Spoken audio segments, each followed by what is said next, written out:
The fact that the Kansas City Chiefs were the only team in the NFL last year who averaged less than 3 air yards per completion is a football tragedy. We remember what it looked like when he was able to go deep on seemingly every pass. And when I look at the tape now, he just seems uncomfortable, Mahomes, when he's going deep. And you can talk about the offensive line. You can talk about the fact that he doesn't have chemistry with his new kind of deep threats. Xavier Worthy was a rookie, obviously, last year. Rashee Rice was hurt. Hollywood Brown was hurt. But there's no excuse for being worse in adjusted completion percentage on deep passes than Daniel Jones and Cooper Rush last year, okay? Mahomes talked about this a couple of weeks ago. He said this is him either missing throws or not taking them, not pulling the trigger on those throws. I want to see more comfort out of him. I understand defenses play him differently with the too high looks, but there's still opportunities around the sideline area. I want to see better chemistry with Xavier Worthy. Yeah, I want to talk about this because you guys know I talk a lot about average depth of target and, yards after catch. And, I also will dig deep into other advanced analytics like via PFF and, a couple other platforms. But I do think it's a little bit misleading because I had originally saw this on a post. I didn't see the segment, but I saw like a thumbnail where it said, where he said, that Daniel Jones and Cooper Rush are more accurate than Patrick Mahomes on deep balls, and said, okay, let me look at this, because you can even see Patrick Mahomes 6.2 yards downfield per attempt last season, 34th in NFL, ahead of only Gardner Minshew and Tua Tagovailoa. But then I was like, okay, let me look further at this. And this is what I came across. Patrick Mahomes with an adjusted percentage. So this is not counting drops now. So this is really just kind of, pretty cold stats with regards to you're throwing the ball 20 yards or more. Are you delivering it in an accurate way that your receivers can catch it? It's minimizing drop passes. So we're not counting drops, or anything of that nature. And Patrick Mahomes right there has a 26.1%. That's down at the bottom with Jacoby Brissett, Drew Lock, Spencer Rattler, Mac Jones. They are the only quarterbacks beneath him. And you have Kyler Murray, Cooper Rush, Daniel Jones higher. You have all of these players higher. And this is why I always talk about the importance of adding context to stats and understanding when they're valuable and when they're not and what they necessarily mean. Because no one's going to say that, for instance, Will Levis is going to be a better passer, a better deep ball passer than, say, Patrick Mahomes. Or that, who would you rather have throwing the ball 20 yards down the field? Justin Fields, Drake May, Cooper Rush, et cetera, over Patrick Mahomes. And so this is where stats can be a little bit tricky. And that's why you have to really kind of understand what you're seeing. And I'm not going to pretend like there's an easy answer to even kind of see through some of the hallucinations that statistics can kind of bring our way, quite frankly. Because sometimes it really does make sense. You could see, okay, well, Sam Darnold has a lot to work with someone like Justin Jefferson, but we're saying, okay, but that doesn't really matter as much because we're getting rid of adjusted, we're having the adjusted percentage. So it doesn't really matter how good your receiver is. And since it's also a completion percentage, it's not even now about the sheer volume that you're working for. So it's like you're always trying your best to standardize some of these statistics, especially when you're using percentages and not just bottom line numbers like total touchdowns, total completions, because it's like, well, how often are you calling it, et cetera. So, and we know that someone like Russell Wilson is a great deep ball passer, so it makes sense that he's going to be at the top. Sam Darnold does have a really big arm, so it does make sense, and so you get it. But again, at the end of the day, this adjusted percentage is 50%. So we're going to pretend that Dak Prescott throws beautiful balls at just an insanely high clip 20 yards down the field, but yet Patrick Mahomes can only do it accurately, essentially like 25% of the time. Seems a little misleading, so to speak. And so the question is like, okay, like how do we make sense of this? Because even if we look at passer rating now and not just look at completion percentage, things change a little bit. Lamar Jackson now jumps to the top. Makes sense. Justin Herbert makes sense. Russell Wilson makes sense. Aiden O'Connell, not so much. Michael Penix didn't play long enough. Sam Darnold makes sense, what he's considering, what he's dealing with. Joe Burrow makes sense. Jalen Hurts makes sense, etc., etc., etc. And then it's like, okay, well, where is Patrick Mahomes? Still at the way bottom, 59.6 passer rating. So it's just like, how do we make sense about that with that? And then it's like, well, people said that he had a really bad receiving core last year in 2023. Let's take a look at that. He was, again, quite low, 28%. Below Sam Howell. Below Zach Wilson. You know, the only quarterbacks that he was ahead was Ryan Tannehill, Easton Stick, Bryce Young, and Mac Jones. He was below Jimmy Garoppolo with 33%. And it's like, okay. But then what about passer rating? 34.1. And again, remember this, for at least the percentages that I was looking at, are adjusted completion percentage. So it does not factor in all the drops that Patrick Mahomes had to deal with. But what about in 2022? His last great year doing that. 47.6. Top 8, tied with Dak Prescott, and a passer rating of 107, which would have been top 6. So again, how can you make sense of this? Especially when we're also now just looking at the passing rating, not the passer rating, but the passing, the pass rating according to PFF. Again, this is from 2022, right? And then let's actually just jump real fast to 2023 to see what the official passing grade was via PFF for Mahomes. Mahomes. So hard to find him. He's at 71.9, and then I assume it'll be very similar in 2024. I'm used to just finding Patrick Mahomes at the top, but not so much. Now, yeah, it's 77.7. So, yeah, how do we make sense of this? What does this all mean? So, what I first zoom into is attempts. This is 2024. 46 of his attempts, of all his passing attempts, were now over 20 plus yards in 2024. Okay, so one of his lower ranking things. If we go to his most recent 2022, when he was at his highest, his attempts of 20 or more yards drops significantly. Or excuse me, it goes up because this was a good year for him. 63.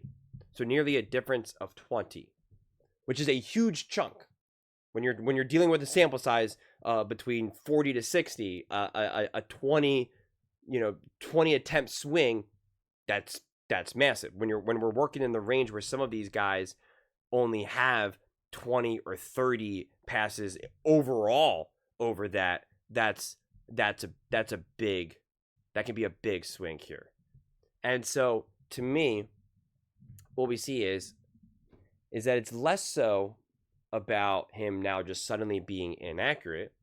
I think it's a combination of a couple things. One, it has not been a big part of the offense. And so you're going to be not as good. I think there's going to be some degree where Patrick Mahomes is going to be a little bit less accurate because he's doing it less. Not only probably in practices, but also in games. It's less part of the game plan. So naturally, you're going to slide back a little bit.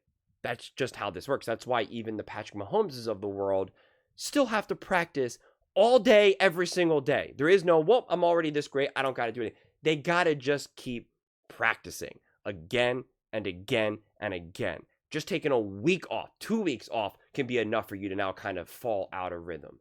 So it would make sense now that you have go to 2 years where your deep shot attempts drop significantly. That makes sense.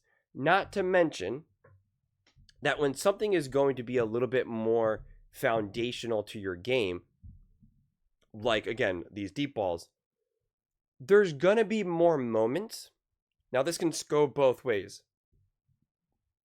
There's going to be moments when you can now get after it and really boost these percentages up and really be high level, right? Like you're just getting after a defense that is just not good, and you're able to just let it rip, right? You're able to have some of those games where you just the box scores just looks, ridiculous. But sometimes when you're at a very high volume, then you can have kind of the opposite. Although I think less so in football, because one of my comparisons would be basketball shooting threes. Steph Curry, unbelievable three-point shooter, can have a game where the dude's literally shooting like 8 out of 10 threes, and you're like, oh my God, this is ridiculous. But because he shoots so much, he also has games where he shoots like 1 for 8, and it's like, whoa. I don't think you see that as much in football, because if within a game you keep taking deep shots and they're just not landing, your coach is not going to keep calling them. He's going to be like, okay, this is not working. Like, let's pull it back here.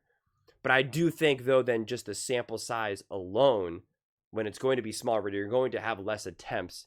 It also means that it's obviously not working as well for you, which means you're not going to lean on it as much, which then also doesn't open the door to have a handful of those games where you're now going to be able to do this 3-4 times, get the completions, get the big yards, get the touchdown, et cetera, et cetera, et cetera. To me, I see it more as an issue of Patrick Mahomes. Now, again, percentages are interesting because they're, by definition, they're going to be a little bit more proportional, so that you should be able to kind of compare it a little bit more accurately year to year to year rather than just pure attempts. But to me, I would feel more comfortable saying, wow, Patrick Mahomes is declining or something if his attempts were a lot closer. If it was just a swing between 55 to 65, or ideally it would be identical. But since you see such a dramatic drop off in attempts, and then especially in the same years, to me that just signals a little bit more. Now, again, to be fair, there's going to be plenty of other quarterbacks who are having their success and having lower attempts or comparable attempts. Like Daniel Jones, 23, that's probably too low. If I can find someone in the 40s. Kenny Pickett, 47 attempts. That's closer now to what Patrick Mahomes was dealing with in his down years.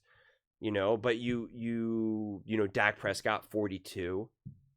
So it is interesting. It's, like I said, this is one of those things that I just don't think it's fair enough. And I'm still working through it, honestly.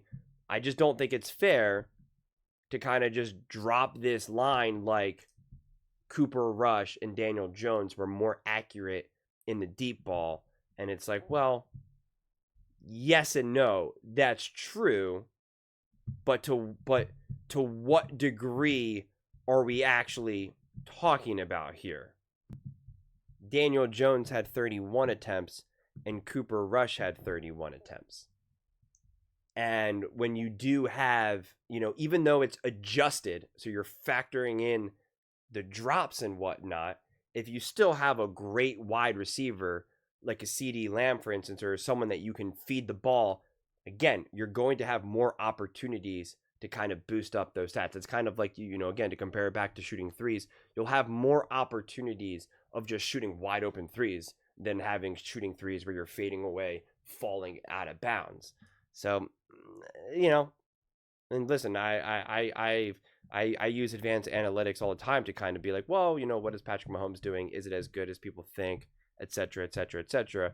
But, I want to be fair on both sides of all of this. And yeah, I mean, the truth is, I'm not so sure it matters so much, because at the end of the day, the amount of yards that the Kansas City Chiefs that they're able to generate, especially even just for Patrick Mahomes, again, when we look at yards after catch, I mean, Patrick Mahomes is consistently at the top of the league.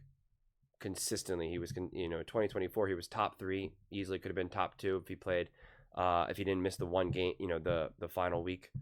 And then in 2023, he was indeed number 1.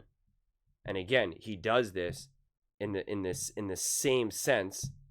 I mean, he has 500 more yards than the second player, and he played one less game. I think it's Tua, right? Yeah, Tua was second in Yak, and Tua played 17 games. Patrick Mahomes only played 16. I mean, that's how much they're generating.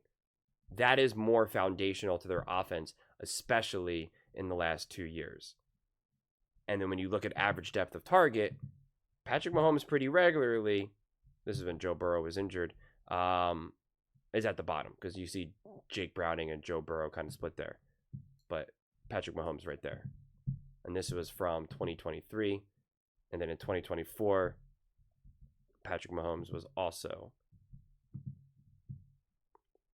he was right there next to Gardner Minshew and Tua Tagovailoa. So again, bottom of the league in average depth of target, top in the league of yards after catch. And when we looked at his deep ball, I don't want to say deep ball prime, but again, his most recent deep ball season, top of the league in yak again, by again 400 yards. Pretty good. But then average depth of target, bottom 11. So nowhere near as low. And that's because he was able to now average out his average depth of target by taking significantly more deeper shots, which is then obviously going to stretch that forward a bit. So yeah, I think it's messier than people want to automatically reduce it to. I do think it's a little bit of a canary in the coal mine, and I think we could have that conversation, and I think we could compare it. I think it would be, a little bit more accurate to compare it to the Lamars, the Josh Allens, the Joe Burrows, and whatnot. But I just think it's a little bit misleading when you start evoking someone like Daniel Jones, Gardner Minshew, Tua Tagovailoa, less Tua, but Cooper Rush and whatnot. I think it just needs to be unpacked a little bit more, but I think it's something. It's not nothing, but it's just not as like a statement that you can really like plant your flag on and be like, Daniel Jones is a better deep ball passer than Patrick Mahomes, and the stats bear it out. It's like, it's a tough one. Like I said, you're seeing me try to like figure it out more in real time. I'm going to totally admit I don't have it all 100% fleshed out, because you can compare the O-line. You could say that he's more rushed, that he's kind of scrambling and whatnot. But again, when you neutralize that a little bit, you're still seeing this unfold. And so it probably does. I don't even want to say it comes down to confidence, because if you're not confident, then you're not making the pass. Like, I don't know. I'm curious to see what Kansas City Chiefs fans have to say. Obviously, they're going to come at it from a more biased angle, which I don't blame you, obviously, if you're a Kansas City Chiefs fan. But I'm curious what some of the more neutral voices also feel about this as well. Kind of, how do you make sense of something like that? It's a tricky situation, because I always push back on this whenever people just want to live and die by stats. It's like, because by under this logic, there's been a handful of seasons that, Tua, Geno, Baker, by various metrics, have been better than Patrick Mahomes. And you're just like, you're not going to say that those quarterbacks are better than Mahomes. So it's just, how do you, I did a whole video talking about that, where it's just like, how do we make sense of some of this type stuff? Like, why is it that there's certain quarterbacks that we know are not great and other quarterbacks that we know are great, yet statistically we can point out like real things like completion percentage, passer rating, like, like real concrete stuff that look better than the other quarterback. And we're just like, how do we logically wrap our head around this? And I still don't 100% have all the answers. And and what I always try to say, and I'll end it here, is it's just not that easy and that straightforward. Because if it was, then these teams would just be able to execute all this flawlessly. I mean, flawlessly, you would know exactly how much to pay a quarterback and how much not. When it's time to move on from a player, when it's not. When it's the time to pay a player, when it's not. Who to draft. Like, running teams would be the easiest thing. And the advanced analytics, with such a high degree of reliability, would be able to consistently predict who's going to win and who's going to lose. And we just know that's just not the case. So it's tricky. It really, really is. I mean, look at all the metrics here for Patrick Mahomes over the last couple of years. And if you look at all the advanced analytics, you would say with that quarterbacks being the most important position, if we just looked at the cold stats and didn't know who they were from, and you were just looking at this, you would be like, well, this team can't get to the Super Bowl. This team can't win a Super Bowl. You'd be picking other quarter. You'd say, I'd rather have Dak Prescott to be the quarterback of my team. No one's going to say that. No one's going to say that. And if you are, you probably live in Dallas, and, you know, I think you got to switch to like bottled water or something, because I don't know what's in that water supply. So it's just it's a weird one. It's a weird one, but I saw that on the post and I was like, I'm gonna make a video about this, and I've made plenty of videos,